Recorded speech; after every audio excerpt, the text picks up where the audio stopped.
Hey Brazil, it's Alessia Cara, and you're listening to 89 FM Radio Rock.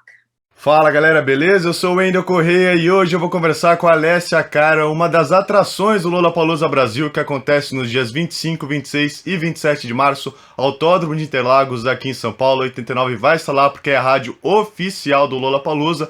Vou conversar com ela sobre isso, claro, sobre o Lollapalooza, sobre o novo álbum que ela lançou em 2021 chamado In The Meantime, sobre música brasileira, ela é muito fã de música brasileira, tudo isso e muito mais com exclusividade para 89, a Rádio Rock. Nice talk with you. Good to talk with you too. I'm excited. I'm excited to finally get to go to Brazil. It's been a long time. Is this going to be your first time in Brazil? First time, yeah. I've wanted to go forever. Like for the last 7 years, I've been dying to go, but it's my first time. And I know you are a huge fan of Brazilian music, especially João Gilberto. Mm-hmm. What else do you know about Brazilian music, and how did you meet Brazilian music? Oh my gosh. I mean, bossa nova is not only one of my favorite styles of Brazilian music, but one of my favorite styles of just music in general. It's one of my favorite genres. I think the instrumentation of bossa nova is so sprinkled throughout my own music. I'm so influenced by it. There's a few songs on this album actually that have a lot of bossa nova influence. So yeah, it's just my favorite thing to listen to. I have a whole playlist on my Spotify of just bossa nova that I play all summer long. And it just makes me feel so good. It's my go-to, when I'm feeling happy or even when I'm feeling sad. So I love it. And I'm really excited to just finally be there and hopefully get to hear some of it live. Any names you know of Brazilian musicians? Oh my gosh, so many. I have my whole playlist. Let me pull some up. I don't know if I can say these names. It's a long playlist. Yeah, it's a long playlist. Hold on. Okay, I'm going to say these names probably very wrong. Okay, so obviously João Gilberto and Astrid Gilberto. Stan Getz. What else? Tom Jobim is on your playlist? Pardon? Tom Jobim and oh yes, on your playlist? Yes. It should be. So good. Who else? Then I have a lot of, hold on, let me see who else. I have a million songs. My favorite bossa nova song ever is what's it called? The one that goes, deixa que meu samba salve, só dependa de você. Samba de uma nota só? Yeah. And yeah, you really know Brazilian stuff. Yes. So good. Saudade fez samba, that's what it's called. The album Amoroso, so many everything. Yeah, I could go on and on and on. I have a whole playlist. But yeah, so it's just my favorite music ever. Have you ever read the lyrics of Brazilian music translated? Or do you know any Portuguese? Mm-hmm. Yeah, I have. I feel like a lot of the music that I gravitate towards is actually kind of sad. I didn't realize it until after I started reading the lyrics. And I'm like, why do I always pick the sad ones?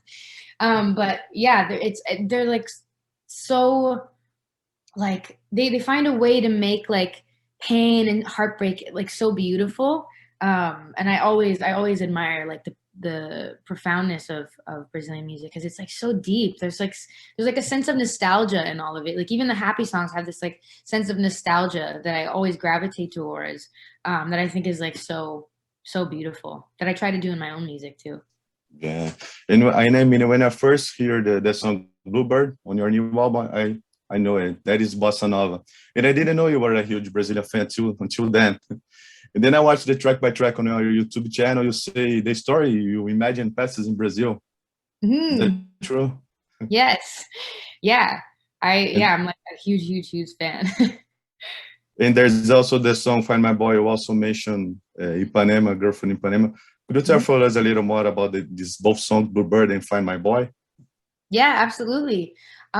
So I mean, I was writing this album during a period of time where it was summertime and I was really, really on my bossa nova kick. I was just listening nonstop. So all the music that I was making really just had that feel to it. And I remember I was played a couple of beats by different producers. And I mean, for Bluebird, there was this big folder of all these different beats. And this instrumental was the last one on this folder.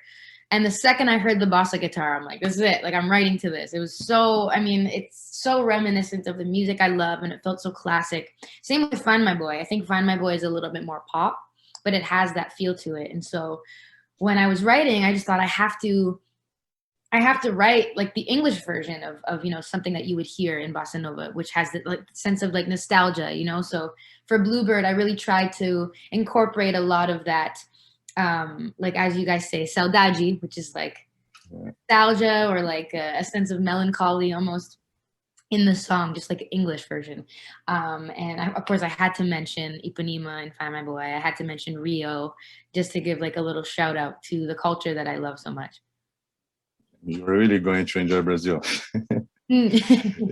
And what the audience can expect for your show in Lollapalooza, and what do you expect from the audience? I have huge high hopes for the audience because I hear that Brazilian crowds are the best of the best in the world. So I'm very excited to, just be around everyone and play for an audience that is supposed to be like the best audience in the world. And I mean, in terms of just the place itself, I just expect a lot of great music, a lot of great people, and I hope that everybody enjoys this set. I'm going to try to really incorporate a lot of, your culture in my set. So hopefully I do a good job. Are you going to have some day offs here in Brazil? Yes, actually I am. Thank God. I tried to make sure that I'd have some days off so I could explore a little bit. So if you have any recommendations for anything, I would love to hear it so I can go around and explore. You are Italian. So here in São Paulo, we have a lot of Italians and sons and daughters from Italians descendants.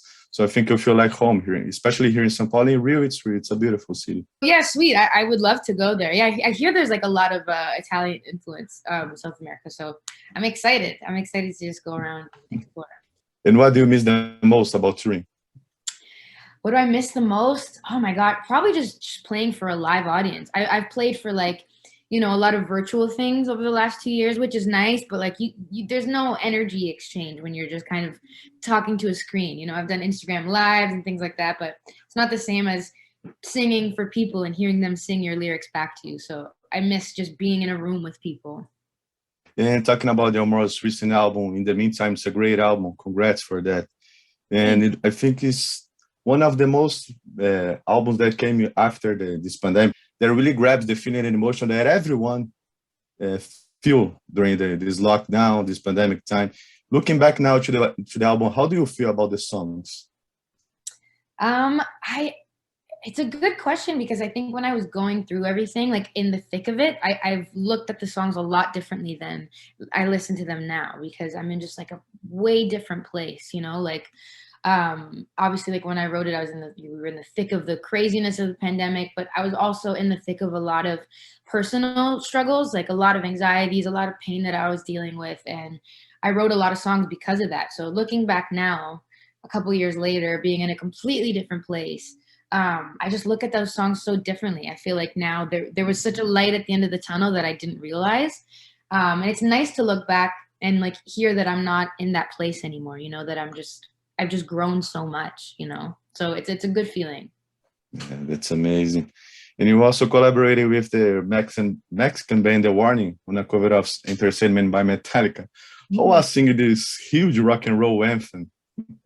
It was cool. I mean, it was definitely not something I expected. I don't think anybody thinks heavy metal music when they think of Alessia Cara.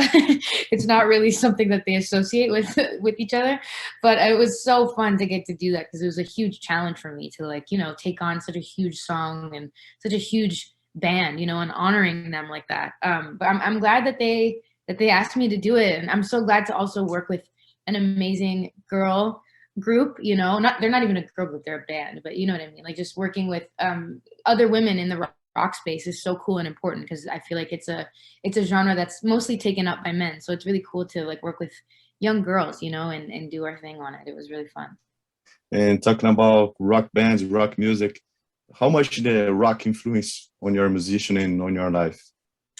I love rock music. I grew up listening to a lot of it because my dad was a huge rock fan. So I was first introduced as a kid, and it was like one of my first genres that I ever knew existed. Like as a kid, rock music was like, I think the first style of music that I heard. So again, to bring up nostalgia, it's like very nostalgic for me. And I think there's also a lot of rock influence in the way that I write as well, just because I listen to so much of it, like indie rock and, like folky rock, like old school rock. So I definitely like I tend to write that way, and I think in the future, like I would love to do like more rock in my future music. I've always wanted to do like a whole album like that.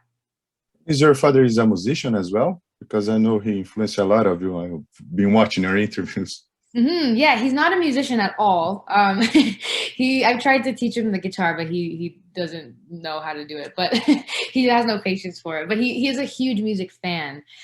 So he introduced me to a lot of great music growing up because he just is such a huge fan of music and rock music. So it was just always in the car all the time, like throughout the house. He just would play it all the time. And so yeah, he opened my eyes to a lot of good music and my ears to a lot of good music. But he's not a musician himself.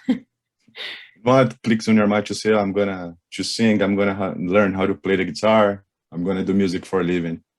I don't even know. I don't know where it came from because I mean I have a couple people in my family that play instruments and things like that, but it was never something that was in my house other than like, my parents were music fans, but like neither of them were singers, neither of them were musicians. So I don't really know where it came from. I think it was just a thing that was like a natural instinct of mine. I was always singing growing up. I was always like, tapping on things and pretending to play music. It just felt like it was like a visceral reaction to music. I just always wanted to create it and like make it. So it wasn't until I turned like 10 or 11 that I got my first guitar and, my parents got it for me and I started taking lessons for a bit. And after that, I just kind of, fell in love with the idea of like instruments and creating songs out of nothing. I always thought it was like, the closest thing we have to magic in real life, it's just like pulling songs out of the sky. I always thought that was like magic in real life, so that's kind of how I discovered it. That's great. And talking about creating songs, how is your process? Are you just enjoying it in the meantime, or are you always writing new songs? How it works for you? I think to some degree, I'm always kind of writing, always thinking of ideas. I wish I could just turn my brain off sometimes, but it's always going on to the next thing.